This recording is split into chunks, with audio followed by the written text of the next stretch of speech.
Here we go. What's going on, y'all? Welcome back to the Recruiting Ain't Easy podcast. I'm your host with the most, Lewis. Here on Team Swartz, I help prepare you to make the best decision for your reasons and your reasons alone by helping you navigate the joining process, getting the up-to-date information, accurate information, and with it being as unbiased as possible.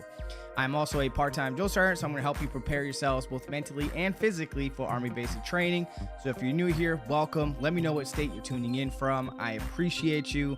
If you see some value into this channel, please be sure to subscribe. I appreciate it. Hit the like button on this video if I respond to one of your comments. We already got a few in here. Got here in the last minute. But with that being said, thank you so much for tuning in. Every day is a good day when you wake up. Now, why should you watch this channel, especially if you're getting ready to join, is because by day, my full-time job is actively serving as a recruiter here for the New York Army National Guard in Manhattan in the city. And on my free time, I come on here to share with you my experiences, insights, tips, and tricks to help you throughout your joining process. With that being said, and this is a private page, so a quick little disclaimer.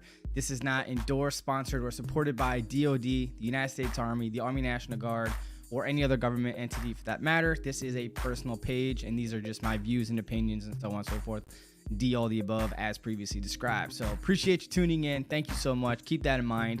I also work my way from the oldest comments, working my way up to the latest and greatest, most recent comments. So please, if you see anybody in the chats, repeating their questions multiple times, just, give them a friendly reminder that I will get to them, and I'm working my way to the oldest to the newest. Now, in most cases, lack of human error, but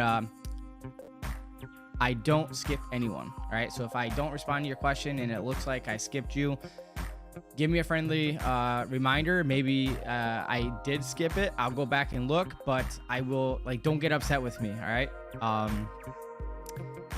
I do have keywords and key phrases that do get blocked for various reasons. It's my channel and I can do what I want. But with that being said, your questions and comments are important to me. And if for some reason I don't get it to your question, or if for some reason it's not populating to the chat box, you can always direct message me on Instagram or shoot me an email.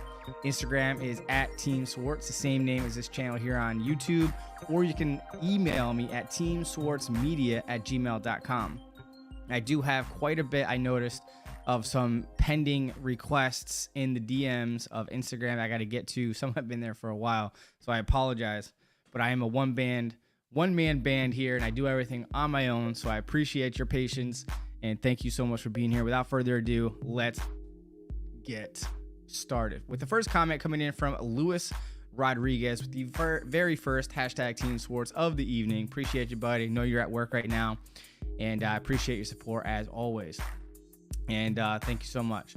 We got Give Me $5 with the second hashtag Team Swartz of the evening. Been a while, tuning in from Fort Worth, Texas. That's what I'm talking about. Yeah, man, it has been a minute, but I appreciate you tuning in. It sounds like you're still in the training site, or are you at your first duty station? Let me know. Appreciate you as always. We got a couple of comments coming in from DSL Gaming. Says, I am 27 years old, 5'10", 206 pounds. I'm doing the 09 mic program for the ASVAB, but I'm afraid I won't be able to ship for failing tape. Can I do the arms along with the 09 mic program? Also, I just don't want to lose a great Army career because I've been a little overweight limit. Do you know if the active Army can add the arms to your contract even though you swore in, I think past tense is what you meant, at MEPS? So with that being said, as long as you're not more than 2% over your maximum allowable body fat percentage, you're good to go. And between you and me, you're gonna shit. Let's just put it that way. But yeah, still do your best to meet the normal standards before you leave.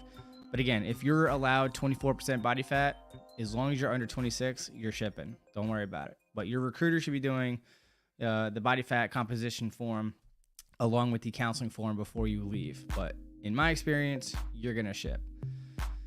All right, but appreciate you, and good luck at the 09 mic program. It's a phenomenal program. They have about a 98% graduation rate, so chances of you doing exceptionally well is very, very good. So good luck. We got M Lightning with the hashtag Team Swartz. Appreciate you, buddy. Thank you so much for tuning in as always. We got Don Felly. What should my weight requirement be for a male at 5'3"? Well, I don't know how old you are, and I do know how tall you are, but I don't know how old you are. But I don't have the height weight chart on me right here to check. But 5'3" is probably going to be, depending on your age, probably around between 140 and 160, give or take. Trent Miller, going to the Future Soldier program. I think you mean the Future Soldier preparatory course, May 15th for the ASVAB. Yep. We'll be there for one-on-one learning. I don't learn well in big classrooms. Also, can we leave on weekends or something? So it's not going to be on one-on-one training. It is going to be a group training session. So mornings is classroom instruction. Afternoons is study hall, basically. And you can ask the question. That would be more of a one-on-one or a smaller group session with the teacher explaining certain things. But predominantly, a lot of it's going to be around, say, the word knowledge, less of the math. But with that being said, you're going to do just fine. And as far as weekends are concerned, no, you don't get any free time like that. All right, it's going to have more of a big training feel. I did a video about it, but some of the updates since I published this video was now you could do both the body fat composition portion and the ASVAB or test improvement class as well. And they increased the body fat allowable percentage to join this program to be no more than 6%, increased to no more than 8%. So that's huge, and that's going to open up a lot more doors of opportunity for those who were previously disqualified or on that bubble and struggling to get within that 6% mark. So with that being said, good luck to you, do the best, and I promise you, you're going to be just fine. All right. All right, so 143 says, just graduated basic training. I am a split op waiting for AIT. What does AIT look like for a split op? What if I don't have all the gear that I'm expected to have when I go back? What should I bring to AIT? All right, real simple. Whatever you come home with is exactly what you're going to go back to AIT with.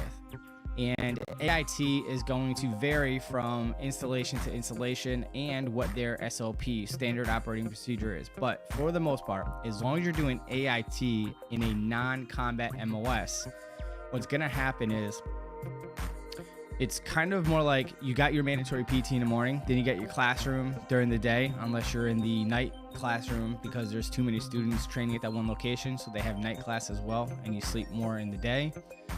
Then again, it's PT, then class, and you're pretty much free in the evenings within your immediate area.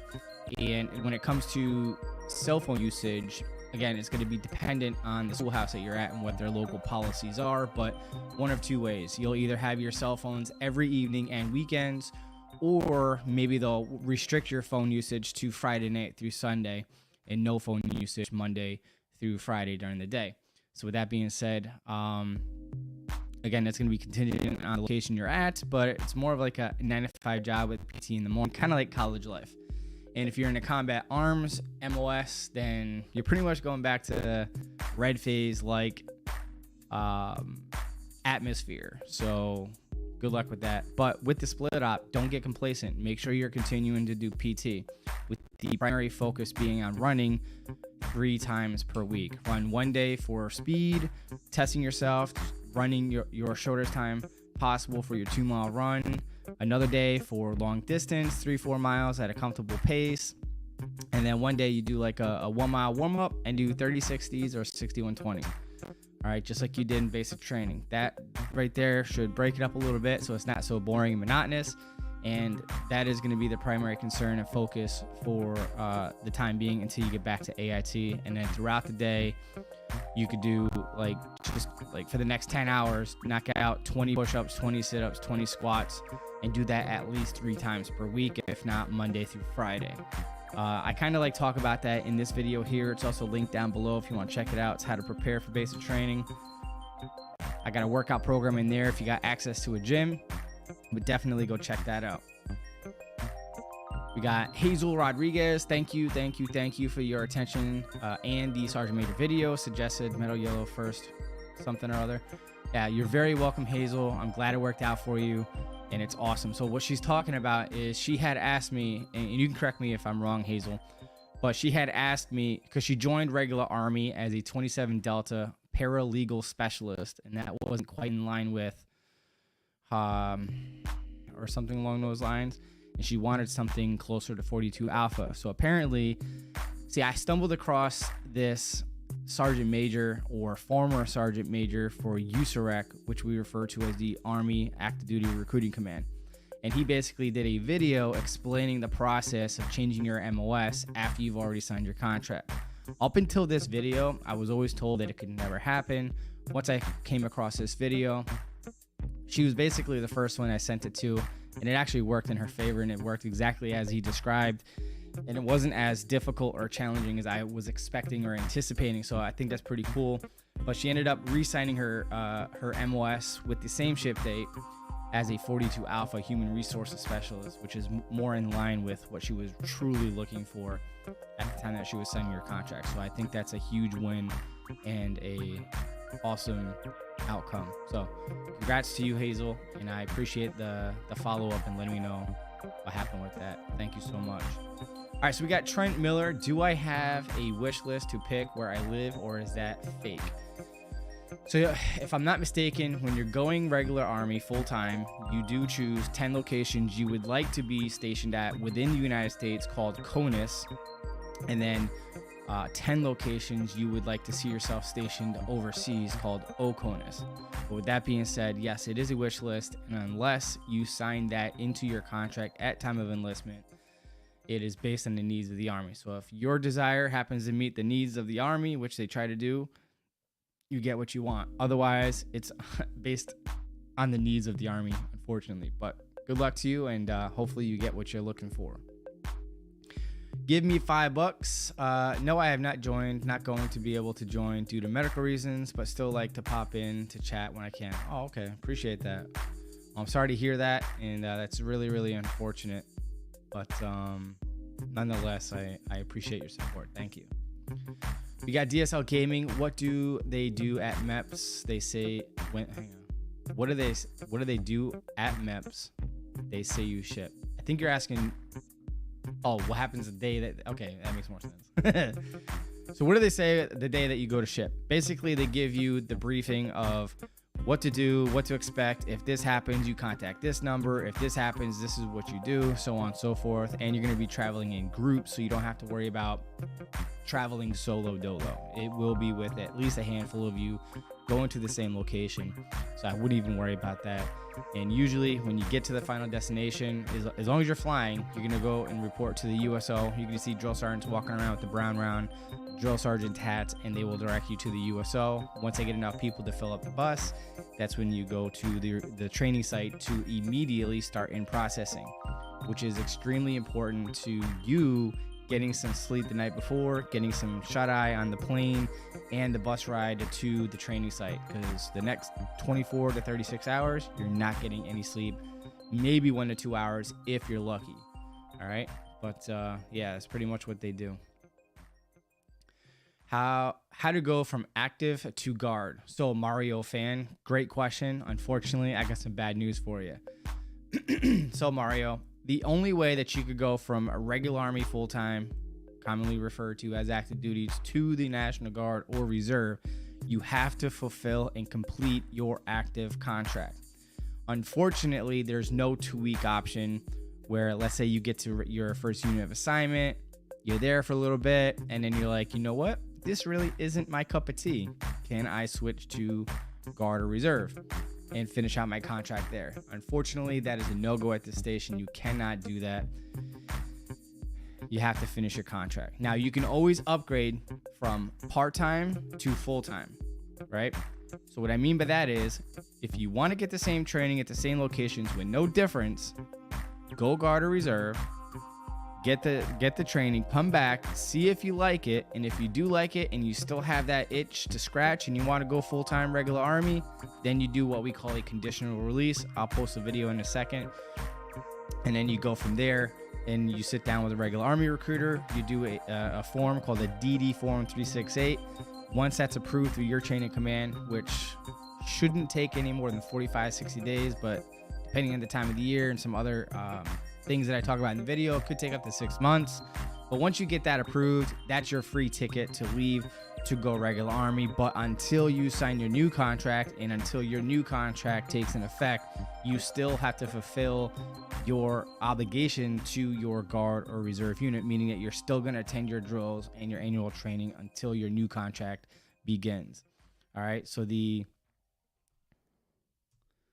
video I'm talking about, also linked down below in the description area, is guard to active duty, but that's the same thing if you're going from a reserve branch to another reserve branch. Same thing, same process. All right, it's called a conditional release. All right. All right, so we got M. Liddy, Ohio Army National Guard. Buddy graduated Fort Jackson. Told me to bring boots. Some drill sergeants allow trainees to bring boots off to Fort Jackson in May. Yes. So this is going to be dependent on the drill sergeants and their leadership on whether or not you can use the boots that you bring with you. So just make sure that whatever boots you bring with you are in compliance with Army Regulation 670-1. So just make sure they are AR 670-1 compliant. I would, in my opinion, I would definitely break them in before leaving, so you don't have to worry about that when you're at the training site. Normally it's like the later end of basic training that you could change your boots. Worst case scenario, once you get to AIT or begin your black phase, which would be equivalent to the first phase of your AIT experience at an OSUT location. So hopefully you know what I mean by that. But anyway, yeah, so break them in, take a shower with them with nice hot water, do like 100 squats or 100. What I normally do is I'll do 50 squats and then 25 to 30 lunges on each foot, and then I'll do 100 burpees to help break them in, and then I'll wear them for the rest of the day, periodically changing into dry socks to help break them in and shape them and mold them to my feet. That is the quickest and fastest way, in my opinion, to do so. If not, it's going to take you like a week or two to really break them in, wearing them every day in a garrison or office environment. So but that's what I recommend that you do before you leave. And yeah, so that's how it works. Good luck to you, and have fun in basic training. All right, Nick says, can I have my spouse attend college and have her name on the loan? Will this qualify me for SLRP? I will be doing state OCS 09 Sierra contract, 6-year length. All right, so when it comes to the student loan repayment program, as long as you are the primary person for the responsibility of paying for it, then, and this is just my professional opinion, not fact. All right, I'll give you the fact in a second, but my professional opinion is, if it's in your name, then I would say that it's probably going to pre-qualify as long as it's a federal student loan. If it's a private loan or credit cards in your name, not going to work. Now, under normal circumstances, SLRP or student loan repayment program is generally for you, the service member, your loan in your name. So if you're joining and your parents took out the loan in their name, that's not unfortunately going to work. But yeah, so you could try that, but that's going to have to be taken care of before you sign your contract. All right. But good question. Trent Miller says, thank you. Appreciate it. Well, I appreciate you appreciating me. Thank you. Thank you. Thank you. We got Alexis here leaving in July to Fort Moore. Will basic boot camp, meaning basic training from OSUT or one station unit training, will it be much different from regular boot camp? Yes, it's going to be quite different. Meaning that the drill sergeants that are at the OSUT sites are combat arms. So if you're going to infantry school, the infantry drill sergeants are the ones that are going to be instilling the discipline and the training, and hopefully sharing some of the experiences that they have to tailor your training. And they tend to be, OSUT sites tend to be a little bit more intense and typically more serious than a basic training site. Not to take away that a normal basic training isn't going to be as challenging or disciplined. It just seems like from the outside looking in, and the people who talk about what they go through at OSUT compared to what people talk about what they go through a basic training site, there does seem to be some sort of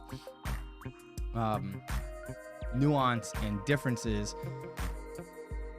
to how the training is delivered, or maybe the level of intensity. Maybe the mindset is more, for a lack of a better phrase, intense because of the nature of the job that you're doing, right? So I guess the mindset of a combat support person isn't going to be as intense as somebody who's going to be a trained killer, for a lack of a better phrase, right? But regardless if you're going through OSUT or a basic training experience, all the requirements, all the basic training requirements are still the same. There's nothing different. It's how that training is going to be delivered by your drill sergeants. Some drill sergeants are inherently more intense than others. And just because you're going through a basic training site doesn't mean you're not going to get the health and welfare drill sergeant, the one with the blue disc. Those are the emotional support drill sergeants, and you should definitely look out for them at basic training, because those are the ones that share the most empathy and give you the best basic training experience, and they will make sure that you come out stronger for sure, mentally and physically. So be on the lookout for them.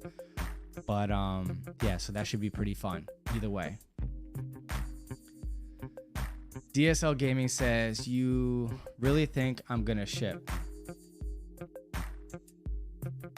Well, I don't know you from Adam or Eve, but it's safe to assume that you're going to. I mean, you already committed to signing a contract, but I don't know you, so I guess I don't know. Nick, how different are AIT for enlisted and bullock for officers? Well, considering the fact that I've never been through a bullock, I couldn't tell you what it's like. Now, I could tell you that there's going to be a difference between going through a state OCS run bullock. Actually, no, I think bullock is run by regular Army.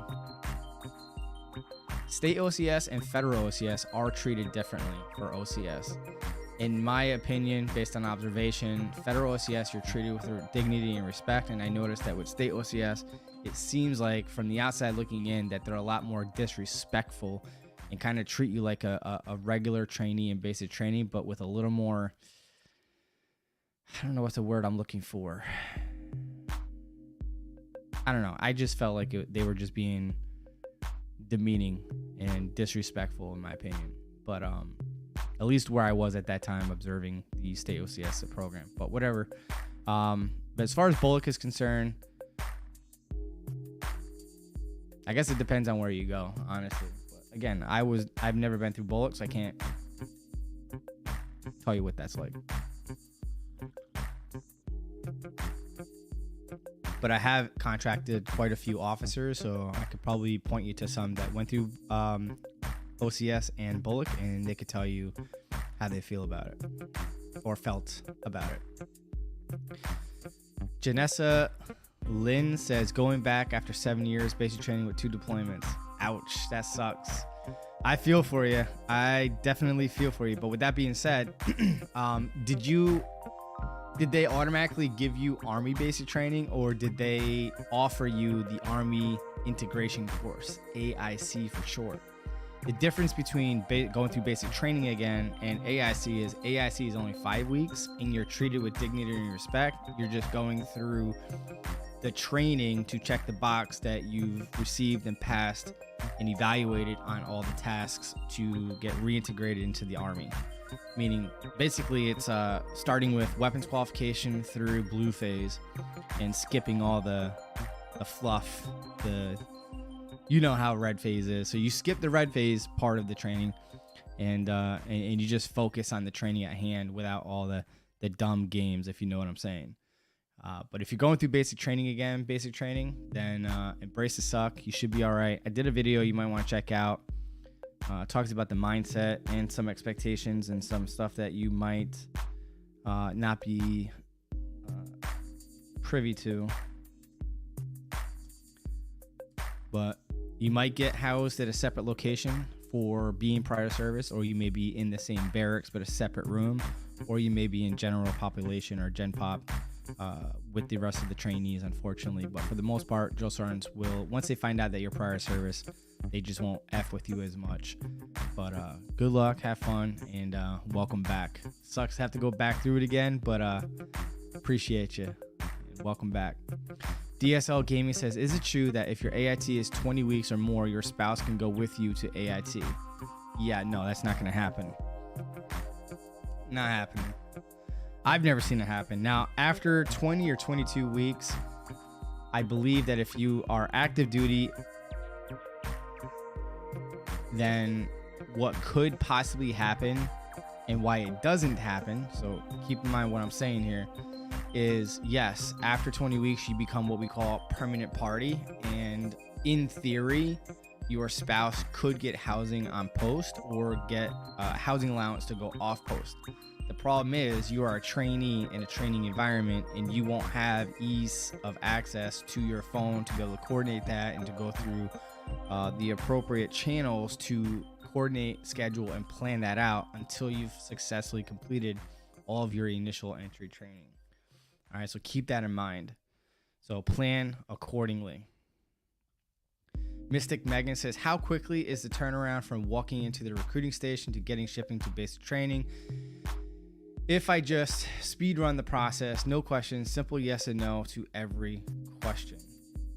I'm not sure I understand your second question, but as far as your first question, how long does it take to go from initial appointment to boots on ground and basic training, is predominantly going to be dependent solely on if you have any issues medically or morally or any other issues that would prevent you from getting through MEPS, and if you would need or be required to get a waiver, whether that be a medical waiver or a moral waiver or the combination of thereof.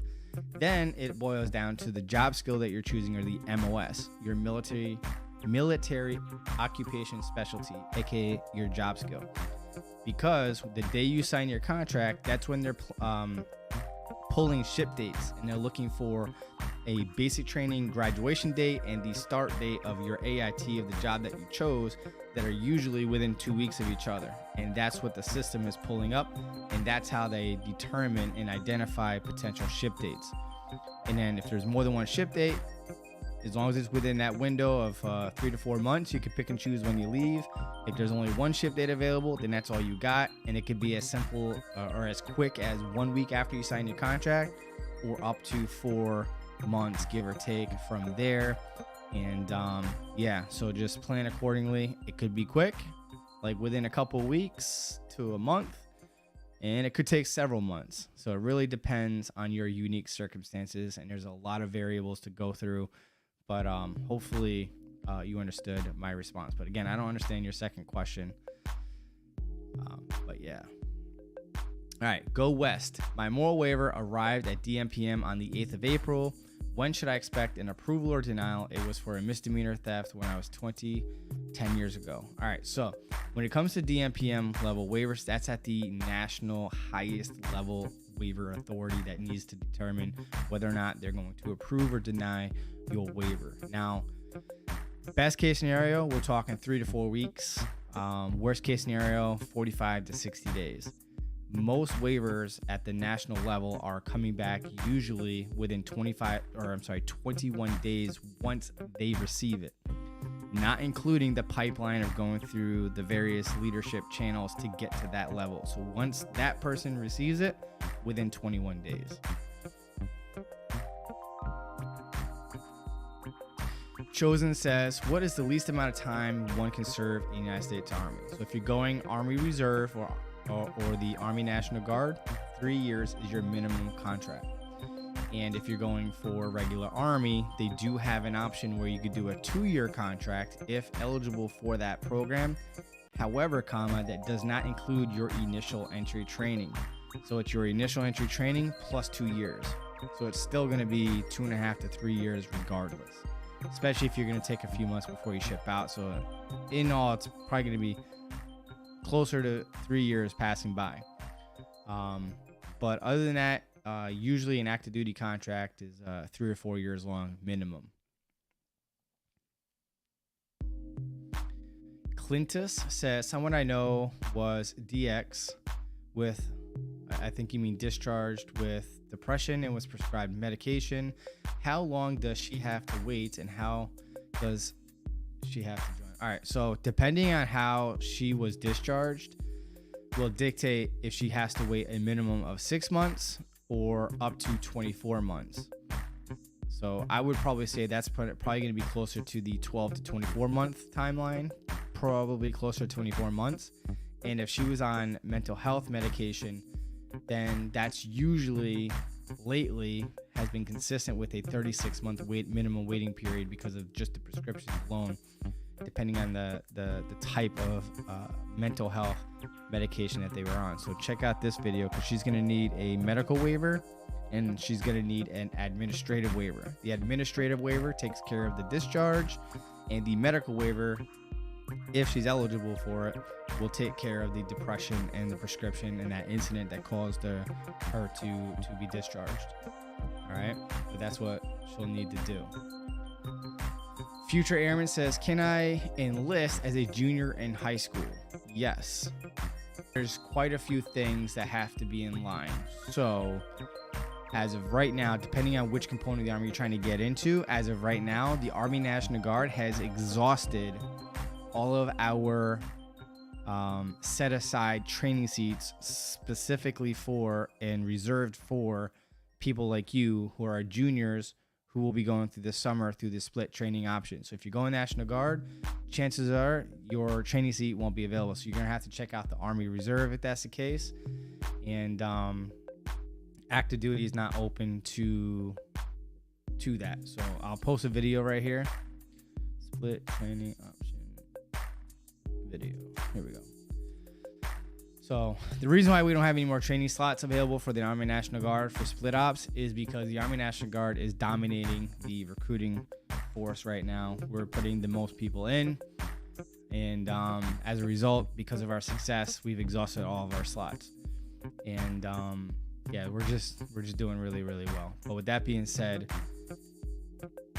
don't just go Army Reserve because they have split training option slots available. More so, I'm only saying that only because if you're joining for the college money and the college benefits, the National Guard is going to be your better bet. And although it would be nicer to leave and do the split op now versus waiting until this late summer, early fall to join as a senior, it would be better in this example to wait until you meet the senior requirement to then join and go that route because of the benefits. The reason why I'm saying that, I'll put it right here. It's also down in the chat box below, but these are the National Guard education benefits, and that'll tell you what the differences and similarities between the Guard and Reserve when it comes to education benefits, and why, if this is one of the reasons why you're doing it or joining, then the National Guard would be a better fit. And this is the only time I would ever say that. Otherwise, to each its own.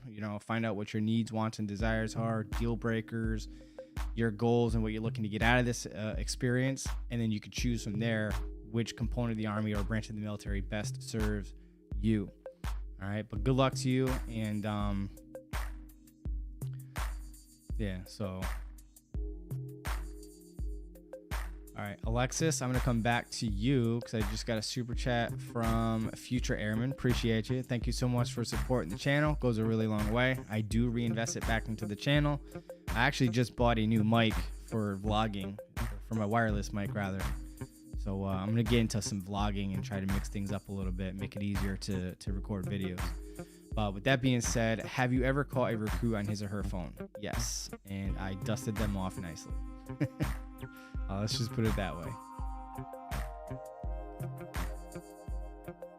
All right, so Alexis, will I be able to go home during Christmas while in OSUT? Yes. So I'm posting in the chat box. It should be linked down below. If not, definitely click on that video, but watch that later and come back to this live stream so you can hear my response. But with that being said, holiday block leave is afforded to anybody that's in a training environment in the United States Army, whether that's basic training, AIT, OSUT, airborne, Ranger, RASP, so on and so forth. Any type of training environment that falls under TRADOC, like those schools I just mentioned, you're going to be sent home. Well, can be sent home, but you'll be off mandatorily, if that's even a word, for about 14 to 21 days. So definitely go check that out. And even though it was recorded a couple of years ago, it's one of those evergreen things that won't change. Just if I do still have some COVID references in there, you can ignore the COVID references because everything is back to business as usual, if that makes sense. Krim, what can you tell me about 35 Lima counterintelligence agent? Also, is there still an age requirement for joining that MOS? Honestly, I would have to look it up to let you know, but I absolutely know nothing about this specific MOS. But anything within the 35 series is going to offer you all kinds of different opportunities outside of the United States Army. So if you're in the Guard or Reserve doing this MOS, man, the floodgates of opportunities are going to be in your fingertips. And if you're going regular Army, that experience is going to be invaluable. Well, both Guard Reserve too, but that is a really, really good MOS to get into. It's challenging to get because it's top secret, and for counterintelligence, honestly, as long as you meet the regular enlistment age, the only thing that I recall having an age requirement is the various officer routes and special forces. Other than that, age is just a number. All right, so we got skinny. Have a noli prosequi something or other record, burglary, and other small misdemeanor on the record. Recruiter said that he's going to work with me, but he doesn't know if I can get the job I want. Secret clearance required. What do you think? Yeah, that's a hard pass.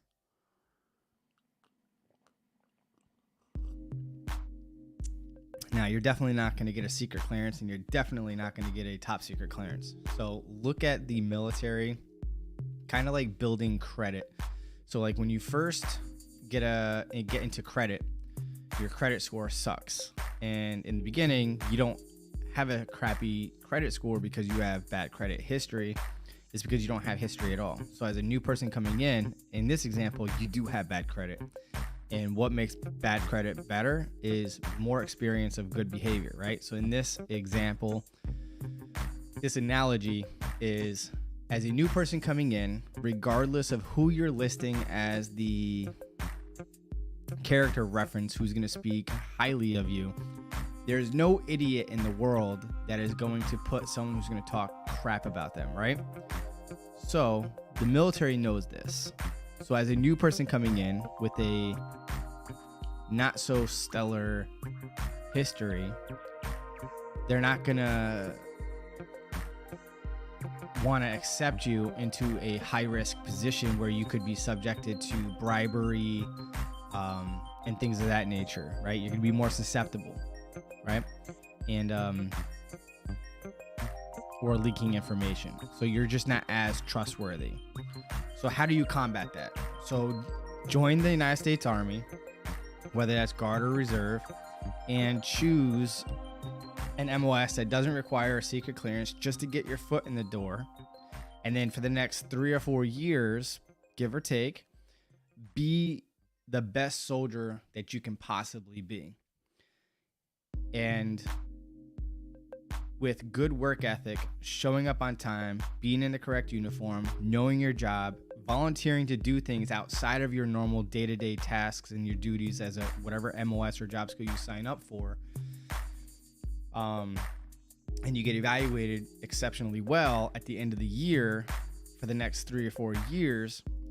Now, if you decide to go for a job that requires a secret clearance, now we have people in your past within the Army that the investigators will trust what they have to say about you. So former squad leaders, team leaders, platoon sergeants, platoon leaders, first sergeants, commanders, and so on and so forth. When they reach out to them to ask what kind of person you are, have you ever been reprimanded, gotten into trouble, been arrested, what do you do, what kind of person are you, and so on and so forth, they're going to say nothing but good things about you. But if you are a lazy, laid back, easygoing, mediocre soldier, and you're more of a minimalist, and maybe you got into some trouble into the Army, then you're definitely not going to be able to do that. But consider it kind of like building credit. So the longer you're in and you perform well, or preferably exceptionally well, it's like building credit, so that when you do decide to re-engage in an opportunity like this, you will be considered for this opportunity regardless of what was in your past, because now we have trustworthy history that we can reflect back on and judge you off of that versus what we don't know before you even join the service, if that makes sense. So good luck to you, and hopefully you understood the analogy I was trying to share with you. All right, Mike D. Hello there, my recruiter today. Something me today. Hang on, let me read this.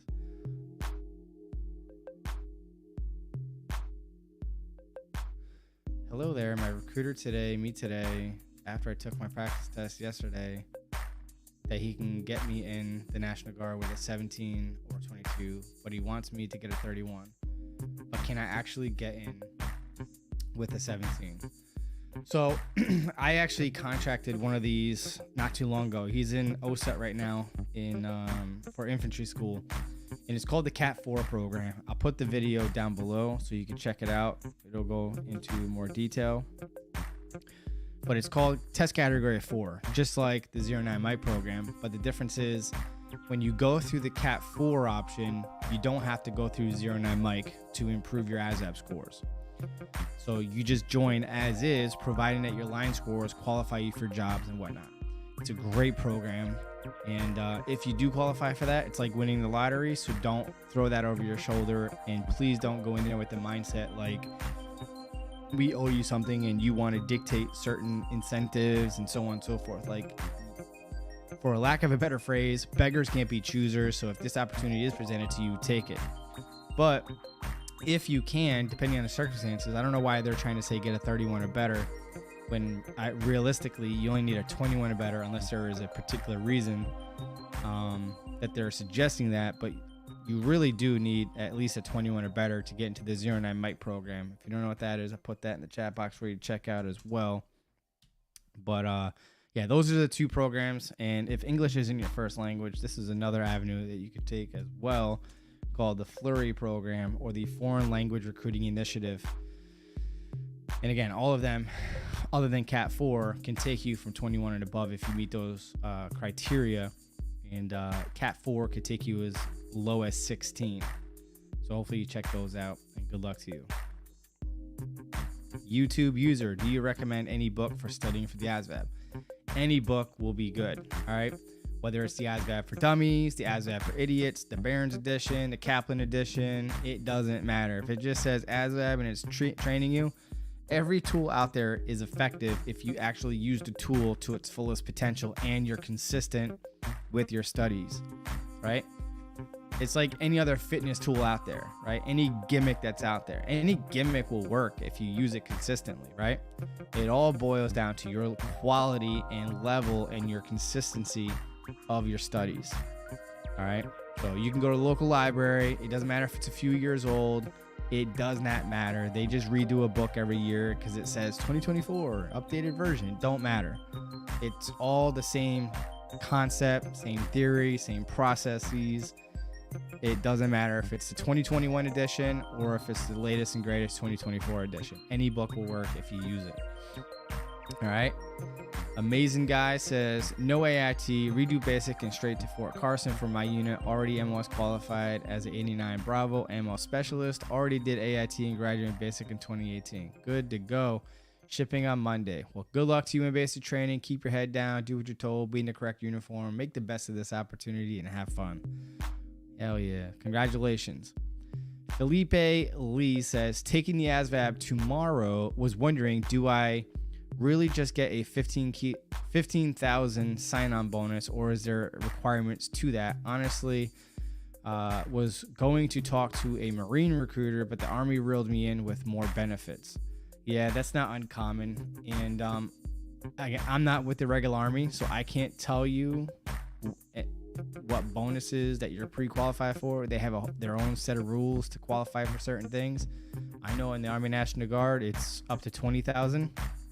And yeah, so I guess in this example, the only way to find out is if you get to MEPS and your recruiter whatever they said happens to be what you're signing that day, then you're getting what the recruiter said. But heed this warning. If you go to MEPS with your Army recruiter, or any recruiter for that matter, and your recruiter said that you're supposed to get ABC and you're not signing, like if you go through the whole process of signing a whole bunch of paperwork and you don't see ABC that you're supposed to get, and you sign that document and you're about to go in the room with the red carpet and all the pretty flags and stuff, that means you're not getting ABC.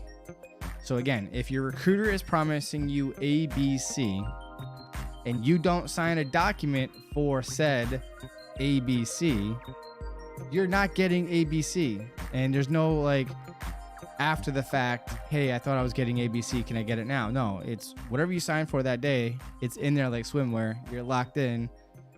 And if you don't get it, well, too bad, too sad, right? Do not pass go, do not collect $200, all right? You've been shafted. So if they promise you something, it has to be in writing. And don't be hesitant and be afraid to ask the guidance counselor that morning, hey, listen, my recruiter promised me in this example a $15,000 sign-up bonus. Am I signing a bonus addendum today for $15,000? If the answer is no, you're not getting a bonus. All right, don't just go and sign whatever they have and try to look for the document and that's it. Like, be proactive. Ask the guidance counselor if you're actually in fact signing for one that day. All right, so good luck to you, and hopefully that helps out everybody who's listening. Mikey O'Connell. Hey, Sergeant, I'm in AIT right now for 35 Sierra at Goodfellow. I have a question. So I heard from the soldiers graduating that they get time off after graduating before their first duty. Do I use my time off? Or do I get time off before the first duty station? All right, so active duty does active duty things. So before COVID, it wouldn't be until you get to your first duty station if you join the regular Army before you would get before you could coordinate your time off. Now, when you're in AIT, there is a way and a possibility you have to go through your leadership to apply for leave, right? Leave is a word we use in lieu of vacation. So you request leave for however many days you want, providing that you've earned them up until that point. So for every month that you're in training or on active duty, you earn 2.5 days of vacation time called leave. And you can put in that time before you get to your first duty station, and then you would go on your leave, and then you would report directly to your unit of assignment and in process when you get there. Now, if you signed up for active duty and they offered you, what do they call it? HRAP, Hometown Recruiting Assistant Program, they usually give you 7 free days to go back to your hometown to assist the local recruiting station with their day-to-day tasks in recruiting, to help them with their recruiting tasks. And in the evenings, you can spend time with your friends and your family. So it's like one way to get some free time off, but you're still working at the same time. And then you can add your normal leave on top of that. All right. If not, you'll go directly to your first unit of assignments. During the in-processing portion of that, you'll learn about the company or battalion policy per leave, and you will coordinate and plan that at that point. And they usually don't say no. They're usually empathetic and know that you've been away for basically half a year, and that you should get that time off.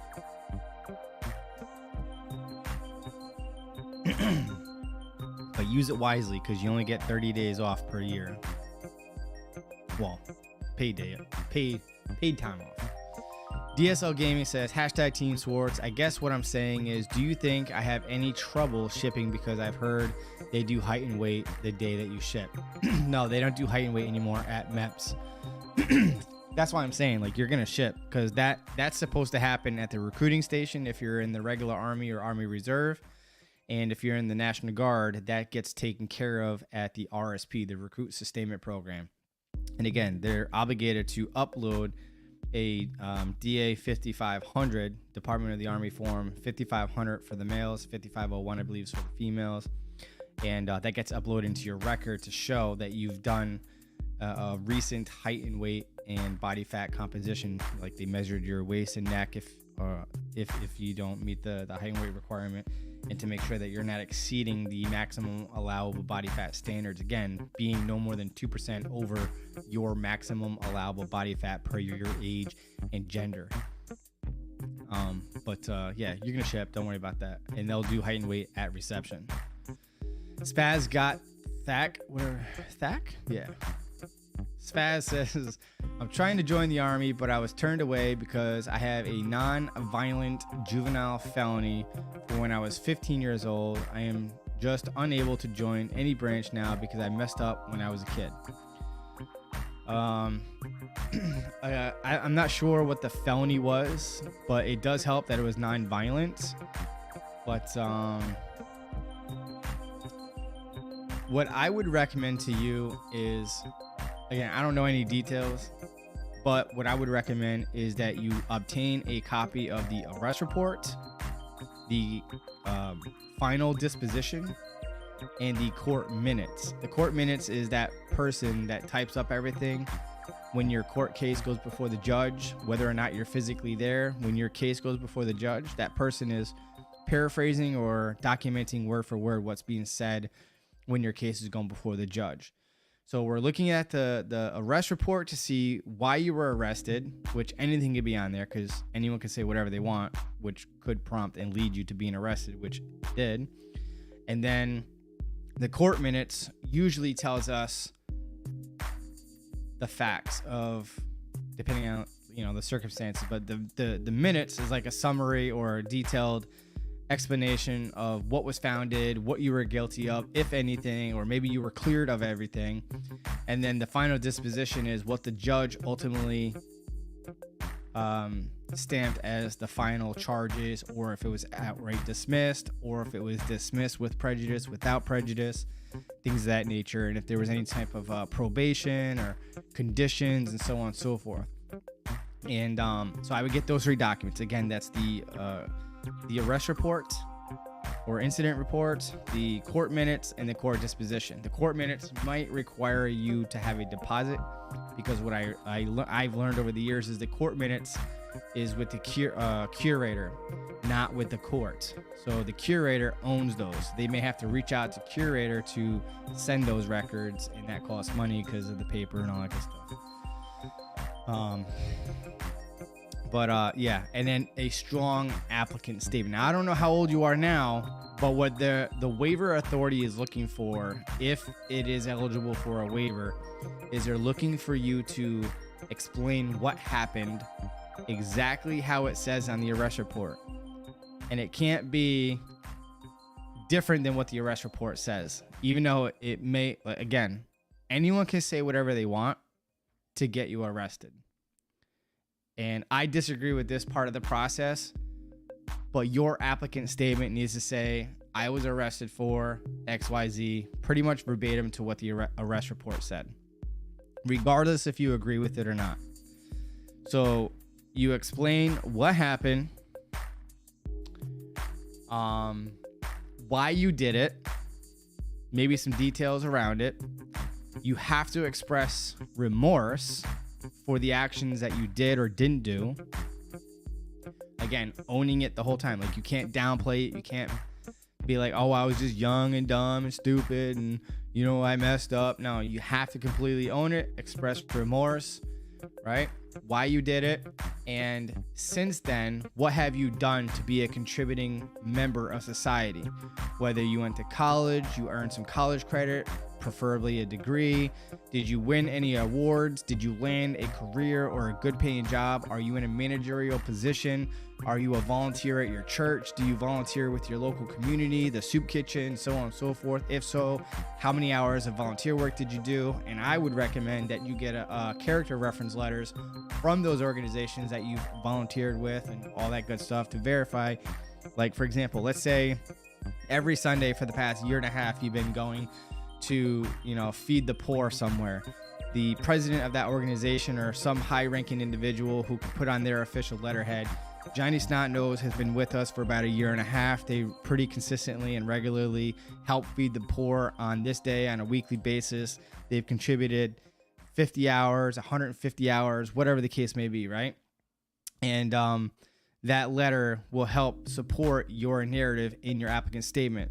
Saying one thing without, so basically what I'm trying to say is, if you're gonna say that you volunteer, you need some sort of letter to back it up, or else they're not gonna consider it in a favorable way. It's just gonna be like, oh, you're just telling me, but there's no proof that you actually did volunteer to feed the homeless in this example, right? So if you have a letter from that organization, church, or whatever the case may be, that you're doing something, part of something that's greater than yourself to give back, it's going to help your case when considering it.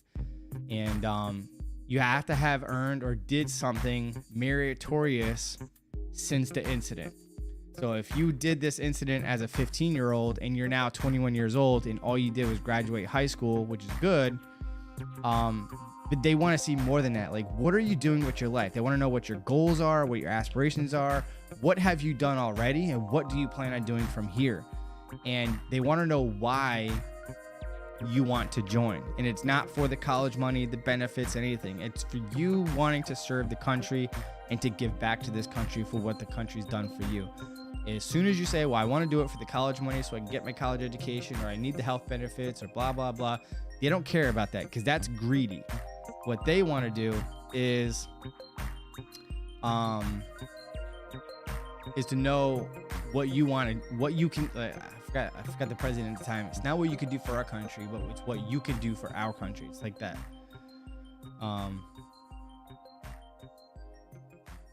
One of my applicants just texted me, and I thought he was giving me the Dear John letter that he wanted to move to a different branch of service or quit.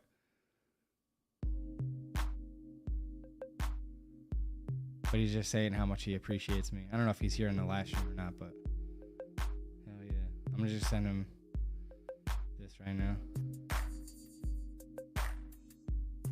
Sorry, I have to respond back.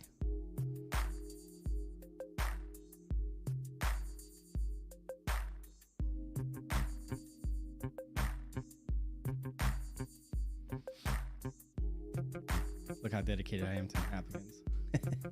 All right, so with that being said, hopefully that answers your question, and good luck to you.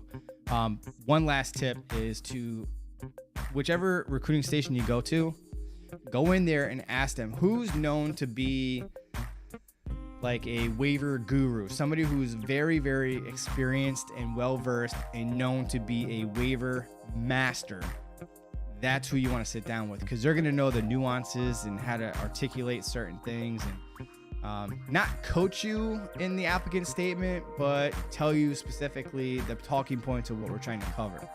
All right. And they'll do the paperwork better than somebody who's not very experienced or don't like doing them at all. Oh, you actually responded and said, I changed my life around and everything, but was told there's no exceptions, but I don't believe that. There are some things that are not acceptable. Again, you're not giving me enough context to know off the top of my head whether or not that'd be something we could entertain or not. But because of the nature of the circumstances, do me a favor, direct message me on Instagram at TEAM SWARTZ. Let me know what the charges were and the final dispositions, and I'll look into it and I'll let you know what I think when I see those records. All right, and or the what it is rather. All right. But yeah. All right. So Michael Duncan, welcome back. Welcome back. It's been a minute. Showing some love from Hawaii. Caught the live stream. No reruns for me this week. Gotcha. Been sharing your videos with a buddy, trying to go officer active duty Army. MEPS is screwing me. You have been a big help. Well, I appreciate you. Sorry it's not quite working out for you, but you do have a question right here. Does active duty years count towards a guard retirement, i.e. 3 years active and 17 guard for a full 20 years? Yes. It does help. Let me go back up here just in case, because I don't want to miss Skinny's question here. But with that being said, oh, what's his name question? All right, good. So, yes. So there's two types of retirement. Like, I'll use myself for an example. Well, your example is the same as mine, basically, but different. All right, I'll just use your example because it is what it is. So regardless if you have deployments or active duty time, 20 years of service is 20 years of service. Again, whether that's active duty or part-time in the Guard or Reserve. Collectively, as long as you have completed 20 years or more of service, you will retire as a part-time soldier. And you won't collect until you're about 60 years old. So with that being said, if you want active duty retirement, then you need to do 20 years. So I'll use myself as an example. I have 23 and a half years of total service, including my part-time time with the Guard. I will have 20 years of active duty time this coming July 28th to be exact. So I could retire right now as a part-time soldier, but I have so much invested as a full-time soldier that it would be more beneficial, in my opinion, to wait it out until I hit 20 years and then possibly submit a retirement packet as a active duty full-time soldier, where I get my money faster. Like immediately after I retire is when I can start collecting. And yeah, so to answer your question, collectively, as long as you have 20 years of service between your active and your part-time, yes, it all counts. And Big Pen with the punching mitt. That's the first time I've seen your name in this entire chat. Hang on, let me go back and highlight that so I know where it is. You said that I skipped you, but this is the first time I've seen Big Pen the entire time since I've been here.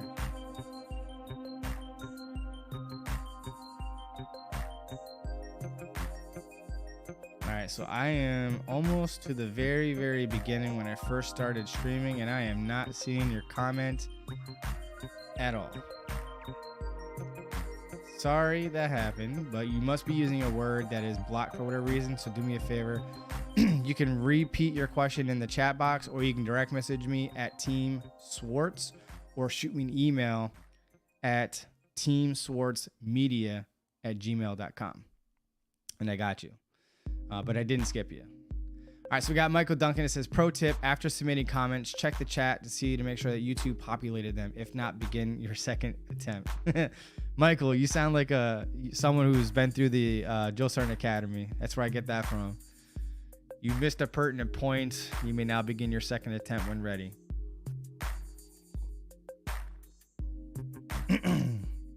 Respectfully, of course. Gregory Allen said, completed MEPS for Army Reserve, wanted to do 25 Bravo or 17 Charlie, selected 25 uniform, 17 Charlie, and 25 Bravo available. Can I change my MOS before I ship? Will it affect my ship date? Also, what is your opinion on 25 Bravo, 25 uniform, 17 Charlie? All right, so we've got a whole lot going on here. So with that being said,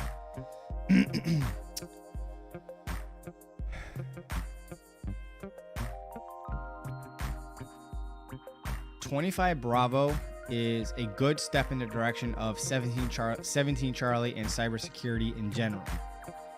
If you can get 17 Charlie, that is the holy grail of this opportunity if getting into cybersecurity is what you're really looking for. A good runner-up would be 25 Bravo.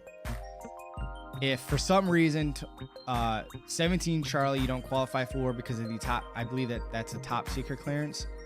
If not, it's a secret clearance because we don't have any in my state, so I don't know if it's secret or top secret, but I would imagine it's top secret, but whatever. 25 Bravo and 25 uniform, I know both require a secret clearance. But with that being said, in order of precedence, 17 Charlie being at the top of your list. If that's not available, then go for 25 Bravo. If that's not available, then I would say 25 uniform. But in my opinion, if cybersecurity is where you're going at, I mean, it's Army Reserve, so it's whatever, but 25 Bravo or 17 Charlie. And if those aren't available and you have the means, the financial means to wait it out until one of those two become available, I would wait it out until 17 Charlie or 25 Bravo becomes available. That's my opinion. That's my suggestion for you. And not that there's anything wrong with 25 uniform. It's just in my opinion, from my understanding, 25 uniform is like a generic all-around camo position, whereas 25 Bravo and 17 Charlie are more specific in a specific area. But yeah, again, I also don't know you, and that is my opinion based on my value system, my limited understanding of these three MOSs. So make sure that you do your homework and your research. Maybe talk to people in 25 Bravo and 17 Charlie to see what their opinions are, who actually worked that position, and then you can make an informed decision from there. All right. But they're all good MOSs in general, and you will have a secret clearance in all of them at least.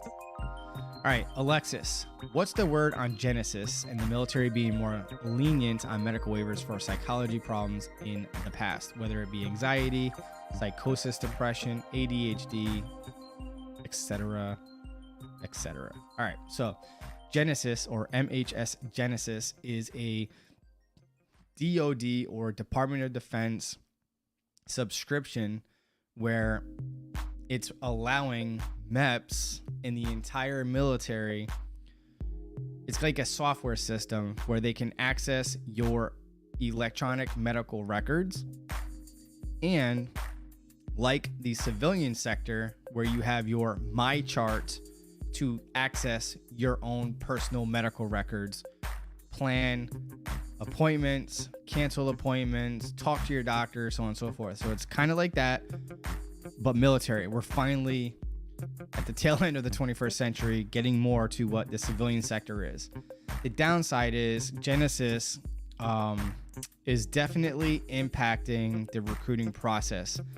And if you had asked me a little over a year ago, I would have said that Genesis was the primary reason for the lack of production in recruiting as a whole for all branches of services. But my mindset has shifted. Although I do feel that Genesis does play a good role in the length of processing for all applicants looking to join, I don't honestly feel that Genesis is quite as much of a nemesis as most of us recruiters and applicants would like to think. My mindset has shifted towards MEPCOM or MEPS, where a lot of MEPS, like my local MEPS, is significantly understaffed, undertrained, and not knowledgeable, and make mistakes all the time, and lazy. And they're understaffed because, in my opinion, from the outside looking in, I feel that if you're not getting enough applicants applying for this or these positions at MEPS, then you should increase the pay to entice more people to want to apply. So what it tells me is maybe somebody who's trying to get their foot in the door applies for this position, they get accepted, they get there and they realize that it's a lot of work and a lot of headaches and it's challenging and not enough pay to compensate them. My solution to the problem is you pay better and you attract better quality applicants and more people to apply for those positions. But for me, I feel and think, based on my experience, that it's a MEPS issue. Again, they're understaffed, undertrained, or not very well trained, or the quality applicants just don't give a F, and they're constantly and consistently making mistakes and being lazy. And that's the nicest way I can put it, legally, for now. But to address your other part of your question, yes, with Genesis in play, it has fully exposed the improper recruiting tactics and applicants alike who in the past lied about ADD, ADHD, and depression in their past. This exposes them because it's like 50-50 and it's always getting a higher percentage as time goes on, as Genesis grows. But it's a hit or a miss on whether or not Genesis catches it based on our experience. But Genesis is exposing applicants and recruiters alike who recruiters say, don't say this and don't say that. And it pops up in Genesis. So what happened was there was a lot of people, or a lot more people, who were joining with ADD, ADHD, and depression and anxiety in their history that was never disclosed at time of enlistment previously. So the military as a whole, Department of Defense rather, thought that we were getting the highest quality of people, and the quality of people was much higher than it actually is. And what Genesis is exposing the true quality of the applicants who are joining now that Genesis is holding the standard to the line, right? So it forces people to be honest because it shows up in their record. So now that Genesis came about, now DOD was like, oh my God, we're not making our numbers and we're just getting crappy quality applicants. And it's not that we're now all of a sudden getting crappy bottom of the barrel applicants. It's just, this is the norm. It's just they were getting through easier before if they never said anything. And a lot of times it's not even the recruiter's fault, because the recruiters do the right thing to say you're not qualified because of ABC, or we'll need to do a waiver. So what does that one applicant do? They leave that recruiter, they find a new recruiter because now they understand the process. And when they're processing with the new recruiter, they don't say nothing about the disqualifying issue from their past, and then they join without ever disclosing it. Genesis checks them and makes sure that they do it the proper way. And as a result, we went from a super duper Fort Knox strictness to less strictness, more leniency, more considerations for waivers across the board in all these different areas. So in a sense, in my opinion, Genesis helped open the door for more people that were doing it the right way to be able to join now, because of the accuracy of the true quality and nature of the applicants joining, if that makes sense. So, yeah. Skinny out. You're repeating your question multiple times. West B3 made it through boot camp. I'm in the U.S. Navy as a corpsman, well in school. Outstanding. Sucks I couldn't join the Army, but thanks for the help, I think is what you meant. You're very welcome. Sorry it didn't work out for you, but honestly, I think that corpsman in the Navy has a lot more abilities and training in certain areas compared to the Army 68 Whiskey Combat Medic. And that's just observation and overhearing certain conversations in comparison of those two opportunities.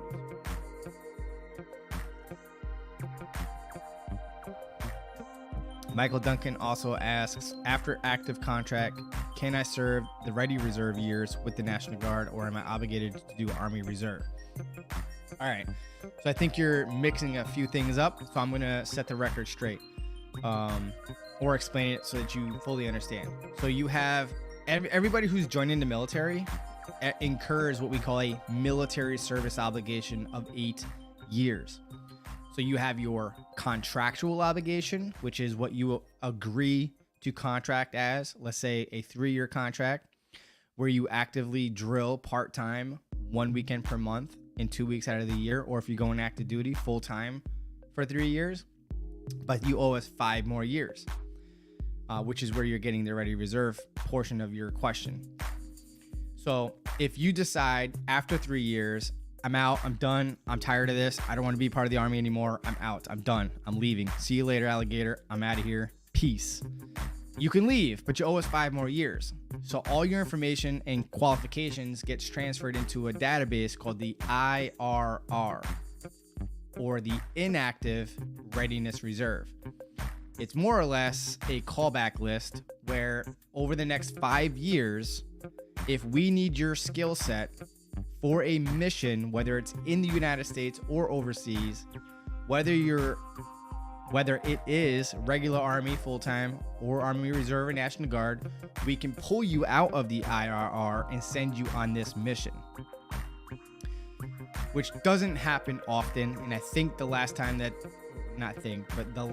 I know for certain that they tapped into it was in the height of the Afghan and Iraq wars. Not so much since then.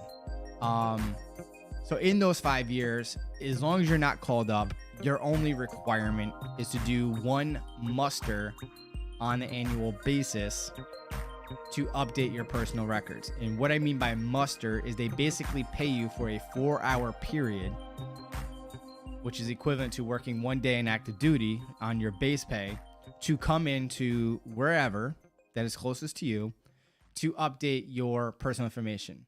Anything that changes your health or legal status. Married, divorced, children, injuries. They check your height and weight. Did you get any tickets, arrests, citations, or anything pending or open or not, like closed? things of that nature. Anything that changes your medical and legal status, right? And after the 8 years comes and goes, you no longer have a military obligation, and the military cannot, so I thought, pull you back. Recently, I saw an article where they were basically, I have to find the article, but I should do a video on it. But basically what it's saying is, if you've retired from the military, the Army could pull you back. I can't actually see that happening. And if that did happen to me and I did not want to serve again, I'd tell you to kick rocks and pretend I never even got it. But that's just between you and me. But with that being said, that's your military service obligation, your contractual obligation, and your statutory obligation. Your statutory obligation, again, is the IRR, or the Inactive Ready Reserve, if you do not extend your contract. Now, in your example, if you do 3 years active, you can certainly finish your time or do a short stint in the Army National Guard or the Army Reserve. And I highly, highly recommend that you go through your triple RC, basically your retention personnel on your active duty post that you're currently stationed at, to go through the system and directly transfer you from active duty straight into the Guard or Reserve. The risk that you're going to be subjected to when you exit the military, wait 6 months and then say, you know what, I kind of missed the uniform, let me go try to get back in, and then go through a recruiter. Because you've been out, current policy is if you're not re-enlisted within 6 months, you have to go back through MEPS, or actually they increased it to 12 months now. But if you're not re-enlisted within 12 months from your ETS or your end date of whatever contract you came from, you have to go back through MEPS to join. And if you are one of those people that had joined or didn't join before Genesis, regardless, you're subject to getting screened again through Genesis. And a lot of times when you're leaving active duty, they always tell you to put in your VA disability claims. And if it's more than 30%, you're not going to be able to go guard. And again, you're going to have to jump through hoops to hopefully get back into service. And ultimately, in the end, you're running the risk of being ultimately denied re-enlistment into the service. So again, what I recommend to anyone who's currently active duty, who is tired of the active life and you want to go back to your civilian life, do a 1 to 2 year contract in the Guard or Reserve so you can continue your service, but on a part-time basis, and have total control of your civilian life, have your freedom back, and still have your foot in the door and be in good standings within the military. Because if you exit completely, you're going to run the risk of being shafted later on and maybe not even afforded the opportunity to continue your service in the military. So that's just my insights and tips. And I'm not saying that to scare you, but I'm just keeping it 100 with you. All right. All right. So West B3 says, made it through boot camp. Oh yeah, we already talked about that. From a recruiter standpoint, do you prefer applicants pick a particular length in contract, or do they all count the same towards your numbers? All right, so me as a National Guard recruiter, I get credit just for you simply signing. It doesn't matter if it's a 3-year contract, 4-year contract, 6-year, or 8-year contract. Okay? I just get credit for any contract, whether you're a high school graduate, a GD holder, a college degree holder, whether you're going OCS or enlisted, credit is credit. Now, active duty recruiters, they sometimes have what we call, or what they refer to as precision recruiting. And for the month, they may be looking for a minority that scores a 50 and above that has a 2-year degree, something along those lines, something crazy. And they can correct me if I'm wrong, but from the conversations I've had with various active duty recruiters over the course of my 20-year experience, I mean, I've heard all kinds of different things to where they've contracted like 8-10 people for the month, but because they didn't hit that one requirement of finding a minority female with a 2-year degree, none of them counted. Something along those lines. It's crazy to me how they have to have precision recruiting and hit certain numbers of people scoring over a 50 and so on and so forth. But for us, a contract is a contract, whether they're prior service or not, meaning non-prior service, doesn't matter. All right. And I always advocate for the shortest contract possible to get your foot in the door, test it out, see if you like it. And if you like the flavor, then you can always extend or, do something full-time within the National Guard or conditionally release to go into another branch of service or active within the regular Army. All right. But that's just my 2 cents. Good question. Alexis said, oh, hang on, Alexis. I'm going to come back to you because I just realized I got a super sticker, I think, from Amazing Guy. Appreciate you. Thank you so much for supporting the channel. This person also says, I also couldn't type that in the super comment. Kept getting an error. Got you.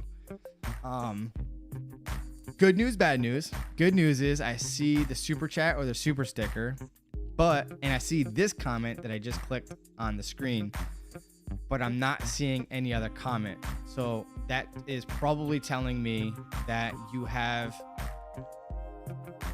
a word or phrase that I have blocked for whatever reason. And Amazing Guy, I do appreciate you supporting the channel with the super chat or sticker.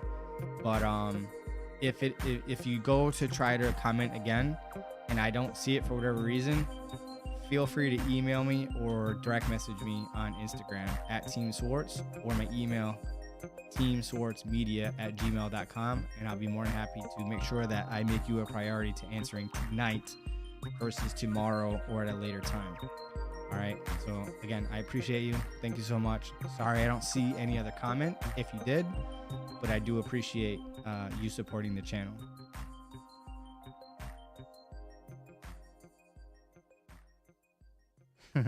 Michael Duncan, you're funny. All right, let me go back up here to where I last left off so we can continue with the show. And while I'm scrolling up to where I last left off, if y'all here, whoever is here, do me a huge solid and just hit that like button. Appreciate y'all.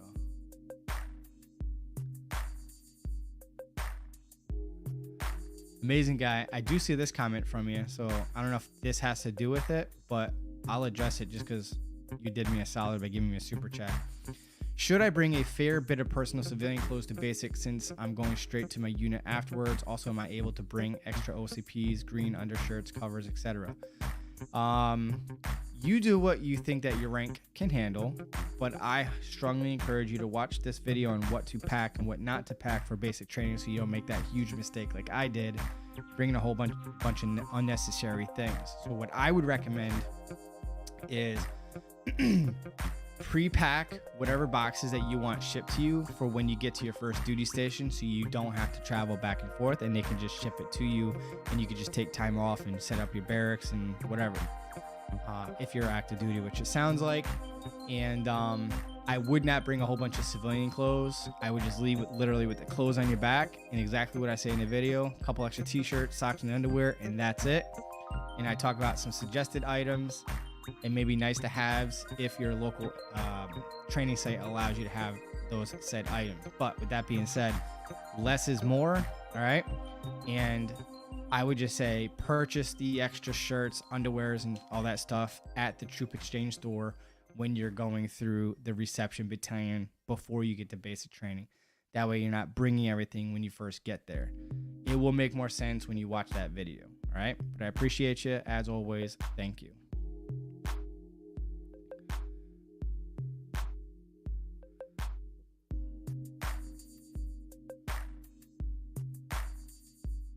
Alexis, I think this is where I last left off. Yeah. About my question, please. All right,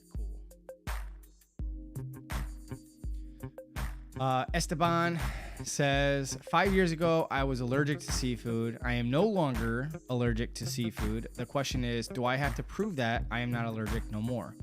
That would be a yes. So what you're going to have to do is, I forgot the name of it, but basically, you have to go to your primary care physician or an allergy specialist. And basically, I forgot the technical term for it, but you ingest the allergen in front of a medical professional and you're monitored by them, and they can verify if you in fact do have a negative reaction to a potential allergen and to what level, whether it's mild or severe, in whatever other details that come with it. Ow, son of a bum. Ooh, funny bones are not so funny. Oh. Woo! Right. All right. So funny. All right, so. Woo! All right, back to seriousness. All right, back to your question. So yeah, once you get the documentation that it is not a life-threatening allergy, they can put that it's mild or you're no longer allergic to it and you did not have a reaction. You get that documented, and then you can apply for a medical waiver. All right. And if you want to know about the medical waiver process, I have a video here you can check out. It's also linked down below in the description. But as long as you eat that in front of a medical professional and they can verify that it's not a big deal, then you're good to go. You'll be in there like swimwear. Skinny says, okay. Michael Dunk says, question, RTLI and enlistment option in the Guard. For the majority of the states, it is not an enlistment option because we don't have an airborne unit or special forces unit in our state. But if you're fortunate enough to be in a state that does have special forces or an airborne unit, it might be a contractual option at time of enlistment. But that's restricted to just those handful of states. Okay.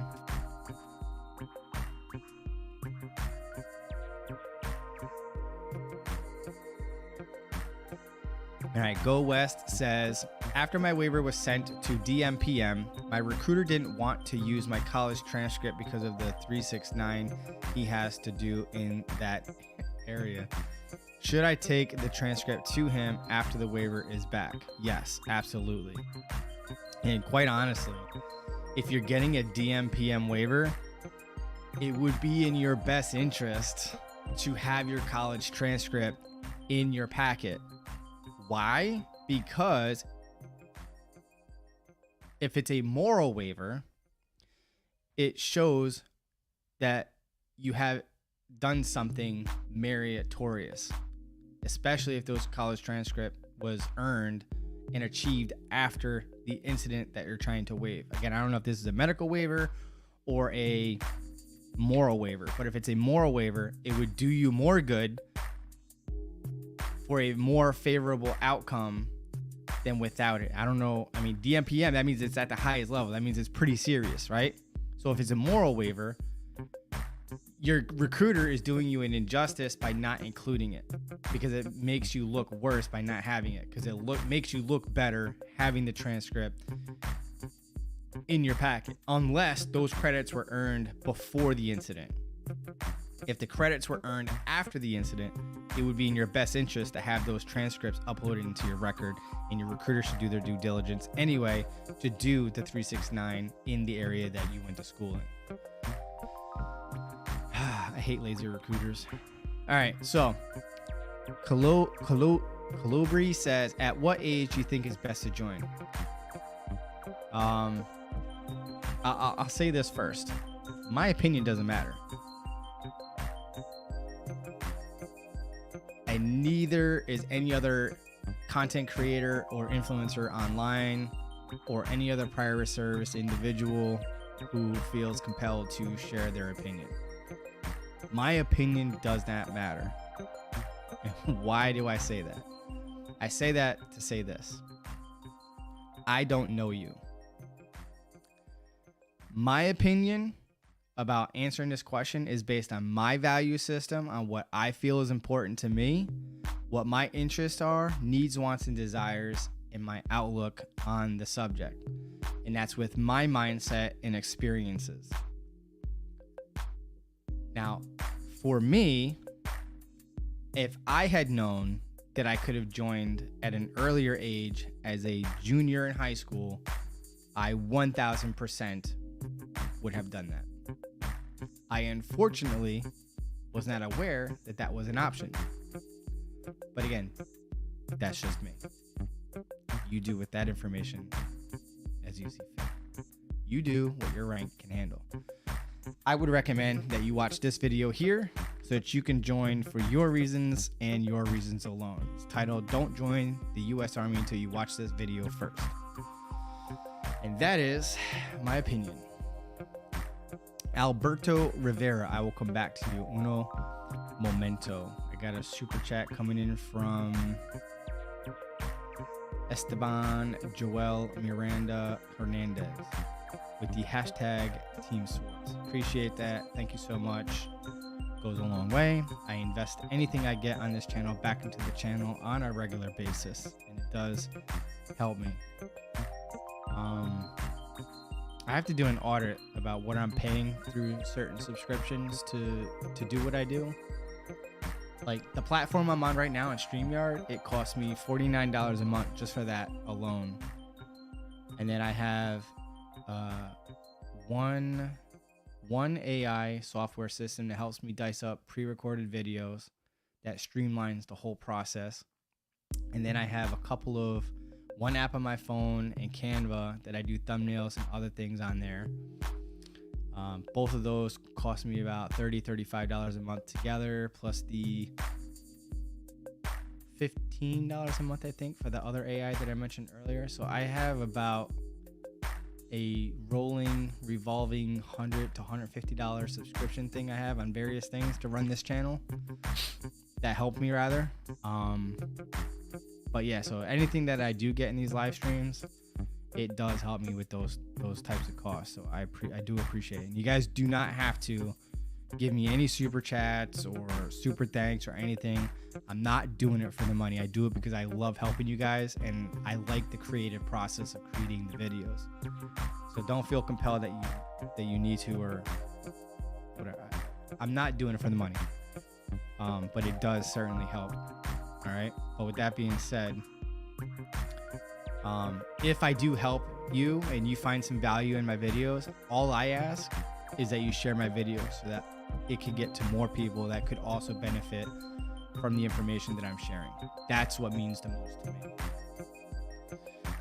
Another super chat coming in from Albert Medina says, "Hey brother, just wanted to say thank you for answering all my questions on IG about 35 Papa and top secret clearance. I appreciate it." Well, I appreciate you appreciating me. Thank you so much.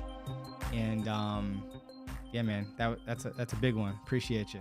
Thank you. You definitely didn't have to do that.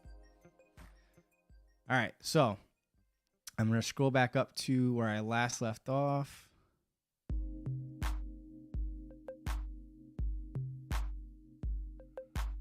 Uno momento. While I'm scrolling back up to where I last left off, do me all a favor and hit that like button. It helps. They say it helps boost it to the algorithm, but it definitely feeds my ego. Let's just put it that way. I'm trying to get to 100,000 subscribers and get that silver play button. All right, so Alberto Rivera just joined the Army National Guard as a 91 Bravo, which is a light-wheeled vehicle mechanic in an aviation unit. What can I expect from the ARMS 2.0 program?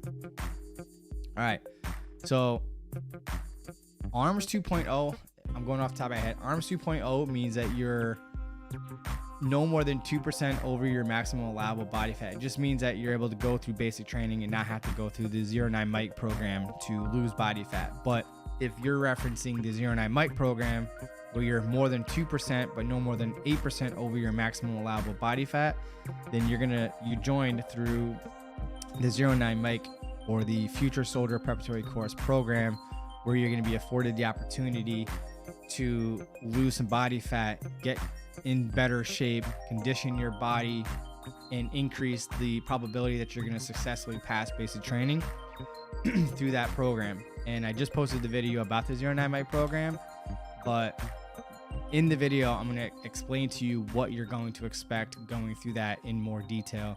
I am running a little bit late on the stream, so I'm going to move on to the next person, but I do appreciate you. Congratulations on joining the Army National Guard. Excellent choice, if I may say so myself. And I'll come back to Cosmicus Stardust because I just got a super thanks, I think, from Gregory Allen. You definitely did not have to I didn't say what I said so you guys give me more money, but I appreciate it. Again, if you're new here and you're just tuning in, the money I do get from these live streams and whatnot goes right back into the channel on a regular basis. And Gregory, I do appreciate you supporting the channel. Thank you from the bottom of my heart, and to everybody else. All right. I do appreciate you. And thank you for tuning in. Okay, where was I? As I scroll back up, if you're new here, hit the like button. All right, so Cosmicus Stardust. What is the age limit to get commissioned as an officer in the Army? It depends on if you're going regular Army or Army Reserve or the Army National Guard. I go into great detail in this video because I talk about the 3 different components of the Army, what the requirements are for federal OCS, which is a 12-week program conducted at Fort Moore, formerly known as Fort Benning, Georgia. And if you're going National Guard, it does increase the age limit to, I believe you have to commission by your 42nd birthday if you're going National Guard through the traditional state OCS program or the traditional state accelerated program. But for federal OCS, it's either 32 or 34 years old, but that video has the requirements for that option. So if you're going active duty regular Army or Army Reserve, you're only allowed federal OCS. So if you exceeded that age limit and you were considering going part-time, then go National Guard as long as you can commission before your 42nd birthday. I'm going off the top of my head. It's been a minute since I've done OCS, but that video will go into grave detail. All right, but good luck to you.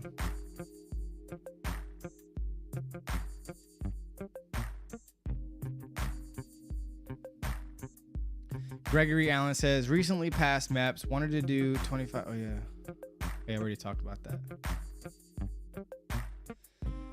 Michael Duncan asked a question that says, age limit for prior service, active Army to National Guard. All right, so Michael, when it comes to someone who's transferring from active duty or they got out and they're a prior service looking to come back into service, as long as you can qualify for retirement on or before your 62nd birthday, well, 60th birthday, no waiver required. However, if you have about 18 years of service, but you can qualify for 20 years of service to qualify for retirement on or before your 62nd birthday, then a waiver can be entertained and approved as a prior service individual. Torrance Jones is joining the Army in 2027 and I have anemia. Any tips to help beforehand?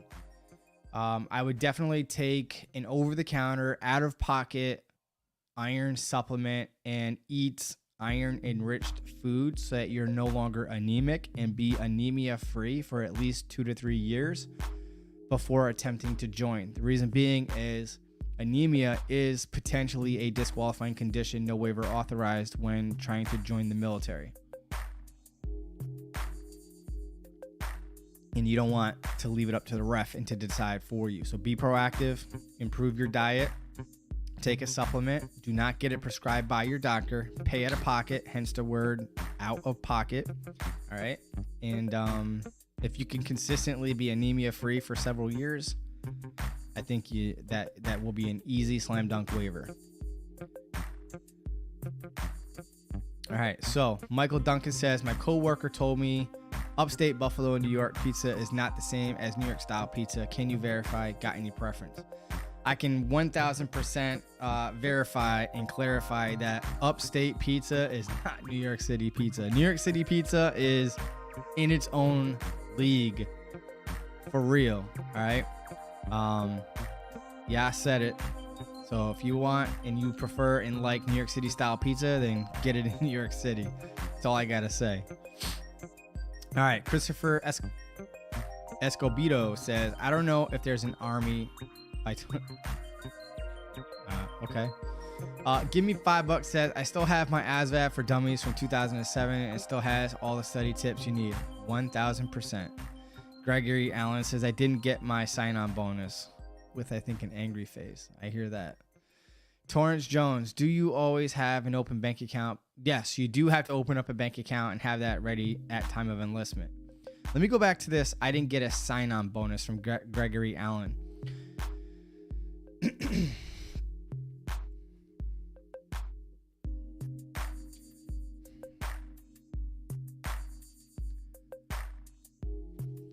Money, all right, I'll put it to you this way.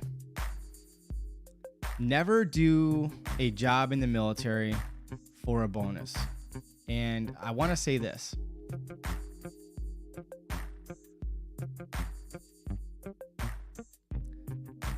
I recommend that when you first join, you go for an opportunity or job that you think and feel that you're going to enjoy. And if that happens to come with a bonus of some sort, Merry effing Christmas. That's a bonus. I would not, and I hope that you steer clear of choosing an opportunity or job skill for the sole purpose of getting a bonus. Especially if you're a younger person, because you're probably just going to splurge the money on BS. And now you're stuck with a job and a contract for the next several years with something you're probably not going to enjoy because you were chasing the Benjamins. I would much rather you choose an opportunity or job skill that does not come with a bonus so that you could do something more worth your while and get something out of it versus a short monetary gain. Money's not that important. I mean, it's right up there next to oxygen, right? We need it to survive, but it's not the end all be all. And as fast as a lot of us get the money is as fast as it goes, and then you have nothing to show for it. And that endorphin high is gone shortly thereafter. So focus more on the opportunity and the job skill than a bonus. And if whatever you sign up for happens to bring a bonus, that's why it's called a bonus. And if you do sign a contract without a bonus, you have options. If you sign a contract with a bonus, you cannot make a decision on your own to change anything part of your contract because it's tied to that incentive. You have to fulfill your obligation to that contract, or one, you risk losing it. Two, depending on the incentive, you might have to pay that back for a prorated rate for your unserved portion of the contract that it was responsible for. So I'm just throwing that out there for you. Kyoka says, hi, I go to basic training after next week. I signed as a 74 Delta, which is the chemical, nuclear, radiological, and biological specialist. Any thoughts on CBRN, chemical, biological, radiological, and nuclear specialist? There you go. It is a phenomenal MOS, especially if you want to do something within the hazmat field as a civilian or a government state employee. Stephen Crosby, hashtag Team Swartz. Appreciate that, but you spelled my last name incorrect. It's SWARTZ. But I like it. I still dig it. All right, so I've got MEPS tomorrow for my physical. Been a long time coming. All your videos have been a huge support to me getting to this point. Well, may the MEPS gods forever be in your favor. Good luck, and hopefully you get a favorable outcome. And definitely keep me posted. Mike D says, thank you, but he told me if I get 17 or 22 because I got a 22 on a practice test. He said that if I get a 17, he can get me in with a policy. I don't know what he's talking about. So again, earlier I posted this video here. So if he's talking about, and this is what you need to ask your recruiter, is he talking about the 09 Mike program, or is he talking about the Cat 4 program? The Cat 4 program requires you to test twice, and it needs to be preferably a 21 and above, but on rare occasions we can go as low as 16, and that's the Cat 4 program. And if you get the Cat 4 program, then you can join as is with no additional training. You sign up, you lock in your job, you go to basic training, and you drive on like a bad mother flower. Now, if you score a 21 and above and you qualify for the 09 Mike program, that does allow you to only test once. It doesn't have the option of you having the requirement to test twice. So 09 Mike is 21 and above for both guard and reserve, and while slots are still possibly available, you could go regular Army full-time at 16 and above through the 09 Mike program. So 16 to 30 or 16 to 20 is for active duty regular Army only. For Guard and Reserve, 09 Mike is 21 to 30. Okay? Hopefully that makes sense to you guys. Case something or other says 88 kilo slots come open often for active duty, or do you know? I've never heard of 88 kilo. In my area, all we have is 88 Mike in November. I'd have to look into 88 kilo, but your regular Army active duty recruiter can definitely address this. Starting the waiver process soon and deciding which path to take enlisted might give 09 Sierra, which is OCS, the Officer Candidate School Program, a shot since I qualify on paper. Thanks for all that you do. Well, I appreciate you. Unfortunately, I don't have any insights to regular Army active duty 88 kilo slots. I would direct you to ask your local full-time regular Army recruiter.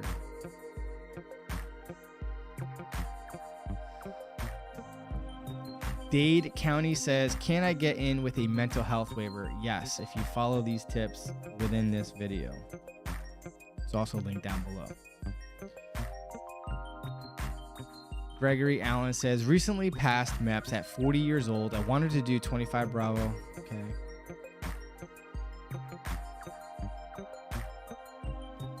I already addressed this, but I do see a slight variation to the last part of this. So if you're signing up for the Guard, you cannot change your job after you sign your contract. If you're going active duty, and if it's over 45 days from your current ship date, there is a possibility that you can change your job. If you direct message me on Instagram or shoot me an email, I will forward you an email of a currently serving or formerly serving sergeant major within the regular Army recruiting command that posted a video walking people through the process of changing their MOS before they ship out to training.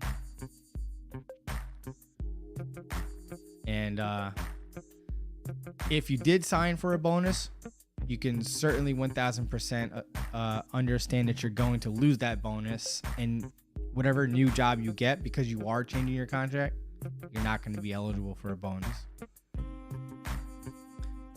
Jacob says, I'm talking to an Army Reserve recruiter currently. He mentioned how some MOSs or units are stationed several hours away.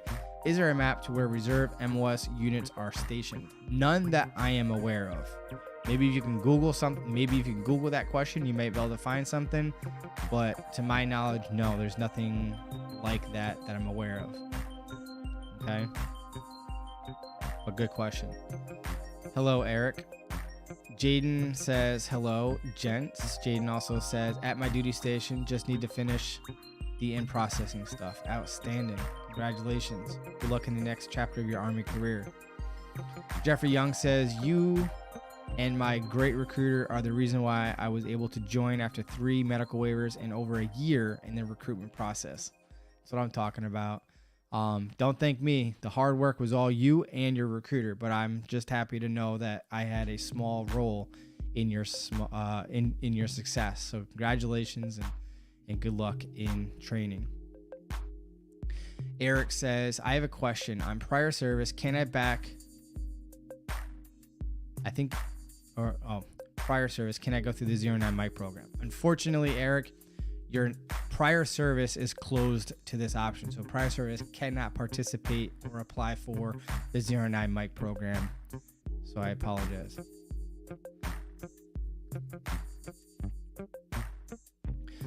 Joe, evening, sir. I know this will be probably the dumbest question you will receive, but I was wondering, what is the most efficient way to study for the ASVAB?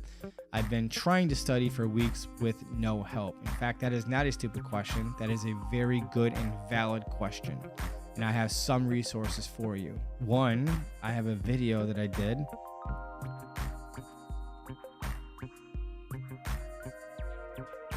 Where I talk about ASVAB study tips. Okay. And then here are 2 ASVAB themed channels that have created videos around the topics of how to pass the ASVAB test. furthermore, these next 3 videos will help you study as well. And I'll say a little bit more about them in a second once I can focus my thoughts and talk, because I can't talk, think, and type at the same time. So bear with me.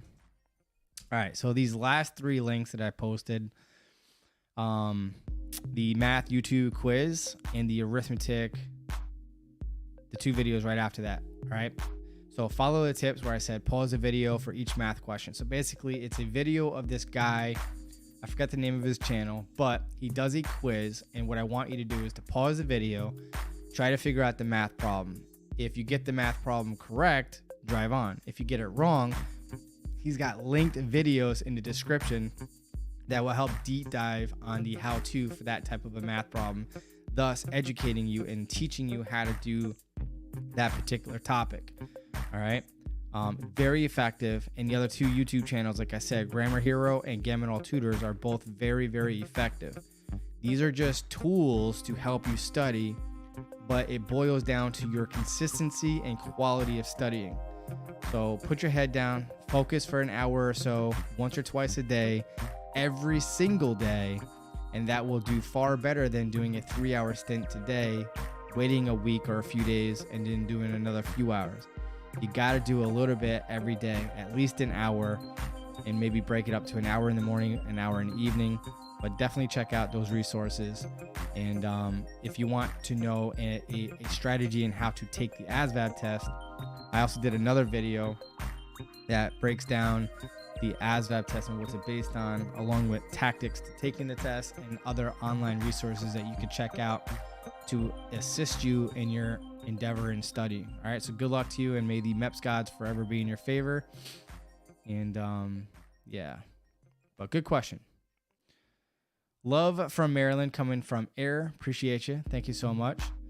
Alex Kerrigan says, no question, Sergeant. Just wanted to thank you for everything that you do. Much love. Well, I appreciate that, Alex. Thank you so much. I appreciate you.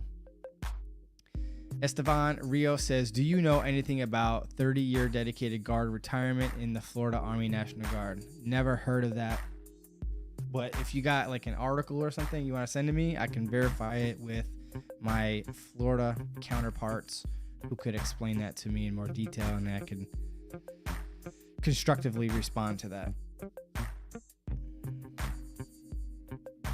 One Night says, what do you think of the 91 Foxtrot small arms artillery repair? Also, my friend scored above a 21 in school but got below 21 in MEPS for ASVAB, so the Army ditched him. What's the chance in the Army National Guard? So again, you're gonna have to do your due diligence here, but we have a Cat 4 program for anyone who scores less than a 21 but 16 or higher, and that's this video here. That'll explain that option. But we ideally want you to score 21 and above for the 09 mic program, which is right here. That'll go into more detail, but definitely go check that out. So Cat 4s are far and few in between if and when they're available, and it's based on a first come first serve basis. And if it is offered to you, you better jump on it and don't hesitate, because it will be gone just like that. Eric, can prior service go back into the... No, I already said that. Prior service, unfortunately, cannot do the 09 mic program. Strictly for non-prior service, means somebody's never served before. A nun says, do physicians note help my brother for a waiver for high functioning autism? He says that he basically don't have it and he's able to do everything that a normal person can do. All right, so a nun, check out this video.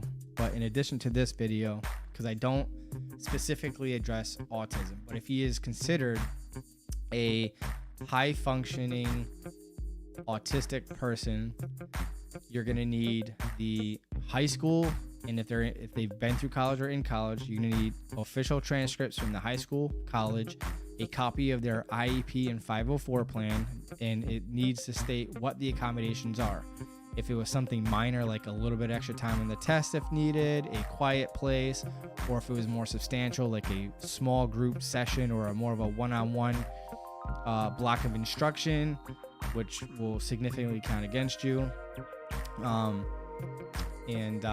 They want to know from the dean's office if you've had any behavioral or disciplinary issues in school. Like, did you get in trouble? Did you have outbursts? So on and so forth. And it would be in your best interest to get character references, preferably from teachers, coaches, and things of that nature within your high school or college, or supervisors or managers from a job that you've worked, to basically state that you, even though you are autistic, that you basically perform like a normal person and that you don't have any special accommodations or restrictions or limitations.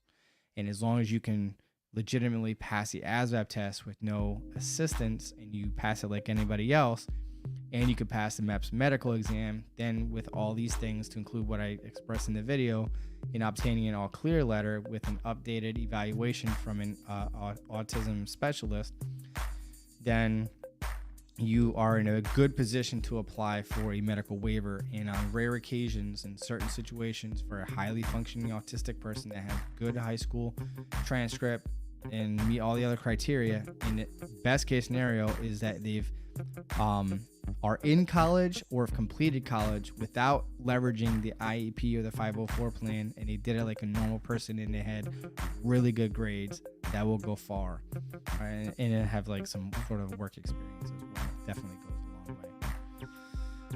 a long way. But yes, it is a possibility, but yeah, it's an uphill battle. All right, so we got Carrie Marie Solis says, hello, I'm new to your channel. I am currently trying to go active in the Army. My recruiter wants me to take the PICAT, I believe it's called, and I took the practice as I've got a 25. How does this program work? All right, so the PICAT is like the full version ASVAB.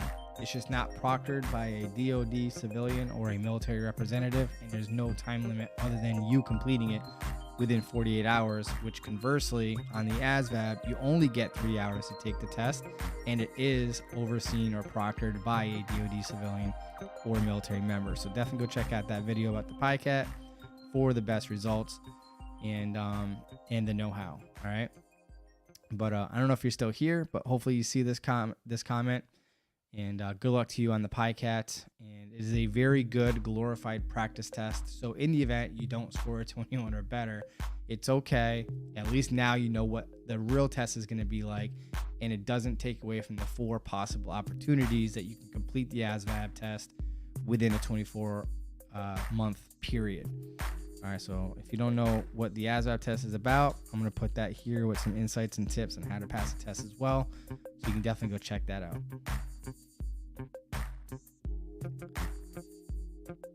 As a new person coming in, there's no type of debt relief. Now, soldiers that are currently serving, there is various programs through the Army Emergency Relief Fund that could potentially help you in that particular area of struggle. Gregory Allen says, thank you so much for your response. Appreciate what you do. Thank you. MCS21 went through Kansas City MEPS, and they probably the hardest to get a medical waiver. It took me a long time to get in. Don't give up. So just for clarification, so you all know, to you as well, MEPS doesn't determine or approve or deny your waiver. They basically close out your medical and basically state that you're either ineligible, no waivers authorized, or you're ineligible to join unless a branch of service approves a waiver. That's what MEPS does. The waiver authority actually approves or disapproves a waiver that gets past MEPS.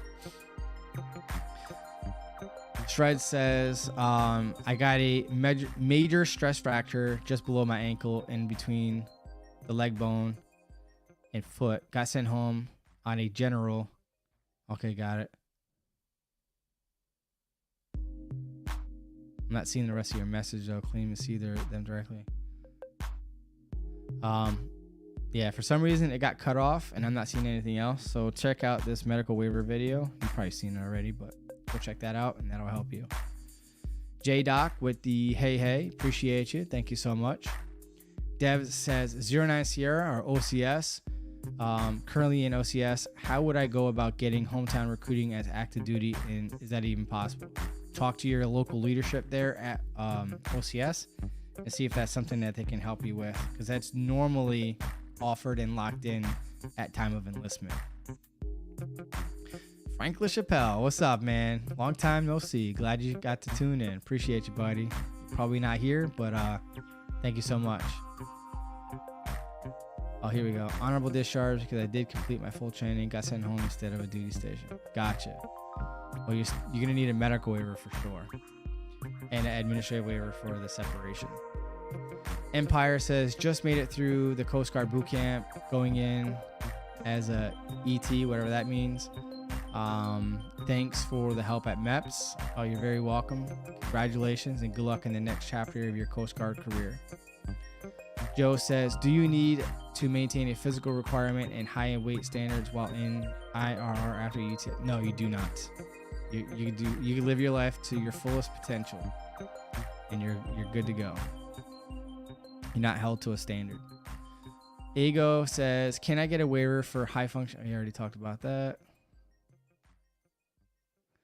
Alexis says, so how far back does Genesis go? As far back as your medical records go. And what about prior service member looking to re-enlist with initially forgot to mention? You just got to qualify for a medical waiver and you will not be penalized for it not being disclosed at the time of enlistment the first time around. But good question. Joe Smith says, also, what is the ETS process like in the National Guard? Once your contract is up, within 30 to 45 days, 60 days-ish, you'll get your discharge document called the NGB 22 and usually discharge orders and a certificate. Alex says, I have an issue that I am currently dealing with at the moment and would like to contact you. Sure. Shoot me a direct message on Instagram at Team Swartz or email me at teamswartzmedia@gmail.com. MCS says, applicant's MEPS job is to find a reason to disqualify you. Unfortunately, that is, yes, facts. Alexis says, basically, what am I asking Can prior service members get into trouble or charged for following this? No, you're good. I made 96 on the D-Lab with an 80 on the ASVAB. Is there any way for me to get a waiver for 35 whiskey?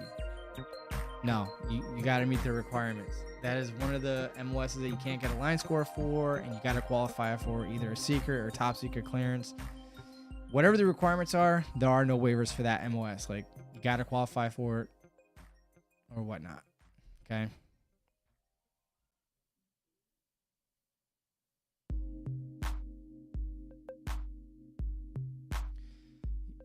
Yeah, the waivers are easy for flat feet. In recent history, in the last decade, I have not seen any flat feet waivers get denied. John, as fast as you can refer people into the Army, as fast as you're going to get promoted. Army basic training is 10 weeks. Joe Smith says, in the National Guard, are you issued uniforms, OCP, PT uniforms? If so, do you bring them with you to basic training? How does that process work? That's going to be state specific onto whether or not they have the funding and the means to get you the uniforms. We tried that for a while, and what we found was that by the time we got everything ordered and delivered to us, you were already in the training site. So it didn't make sense for us to do that any longer. So you get all that stuff at reception like anyone else who's joining the Army Reserve or regular Army, and you get everything there. But good question.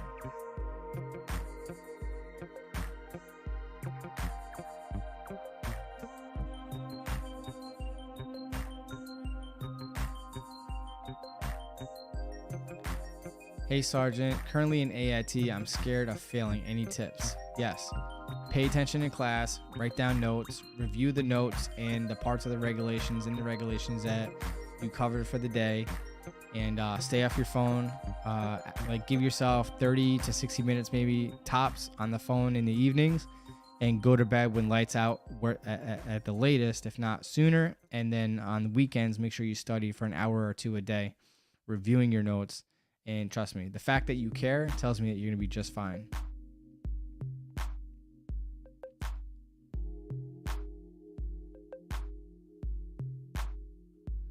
There you go. I agree with that too.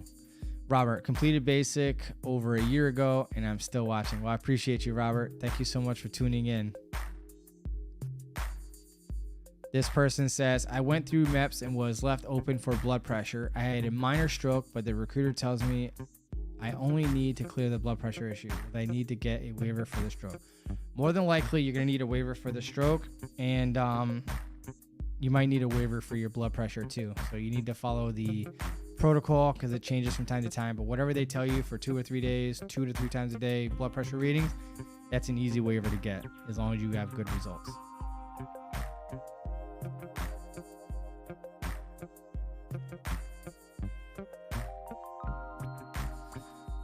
All right, so do me a favor. If I did not get to your question, I want to be able to help you out.